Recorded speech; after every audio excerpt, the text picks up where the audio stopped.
আজকে আমরা কথা বলবো নতুন একটি অ্যাপস নিয়ে এবং এই অ্যাপসটির নাম হচ্ছে প্ল্যান বি। আমি এই অ্যাপসটি নিয়ে মে মাসের 1 তারিখ থেকে কাজ করছি। এটা হচ্ছে আমাদের প্ল্যান বি এর অ্যাপসের পেজ। এখান থেকে আমরা রিচার্জ করে নেব। ফার্স্টে রিচার্জ করার জন্য আমরা রিচার্জ অপশনটিতে ক্লিক করব।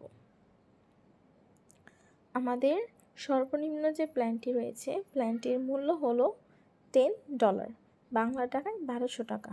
তাই আমরা বাংলা টাকায় 1200 টাকা রিচার্জ করার জন্য এখানে $10 লিখব। লেখার পর এখানে আমরা রিচার্জ অপশনে ক্লিক করব।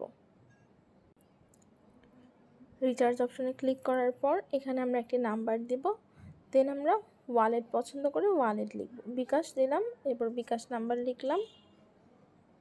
পরবর্তী পদক্ষেপ যাওয়ার পর এখানে আমাদের একটা নাম্বার আসবে এবং এই নাম্বারেই আমরা 1200 টাকা সেন্ড মানি করব। এবং আমাদের সেন্ড মানি করার পর যে ট্রানজ্যাকশন আইডিটা পাওয়া যায়, এইখানে আমরা ট্রানজ্যাকশন আইডিটা বসিয়ে আমরা পেমেন্ট নিশ্চিতকরণে ক্লিক করার পর আমাদের এই টাকাটা এই উপলব্ধ ব্যালেন্সে যোগ হবে।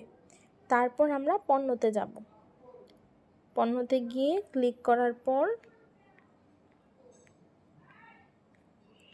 এই যে আমাদের $10 যে প্ল্যানটি রয়েছে এখানে আমরা ক্লিক করব এখনই ইনভেস্ট করুনে। তারপর আমরা নিচে গিয়ে এখন ইনভেস্ট করুনে ক্লিক করব। তারপর আবার আমরা এখন ইনভেস্ট করুনে ক্লিক করব। আমি যেহেতু একবার ইনভেস্ট করে ফেলেছি তাই আমি এখন আর প্ল্যানটিতে বাই করতে পারবো না বা ইনভেস্ট করতে পারবো না, কারণ এখানে একটা প্ল্যান একবারই ইনভেস্ট করা যায়। এরপর ইনভেস্ট করা হয়ে গেলে প্রতি 24 ঘন্টা পর পর আমরা 64 সেন্ট করে পাবো। এখানে ডিটেলস দেওয়া আছে এবং এইভাবে আমরা 28 দিন পাবো। শনিবার আর রবিবার উইথড্র দেওয়া যায় না। শনিবার আর রবিবার বাদে যে কোনো দিন উইথড্র দিলে 48 ঘন্টার মধ্যে আপনার কনফার্ম করা ব্যাংক অ্যাকাউন্টে পেমেন্ট চলে যাবে। ধন্যবাদ সবাইকে।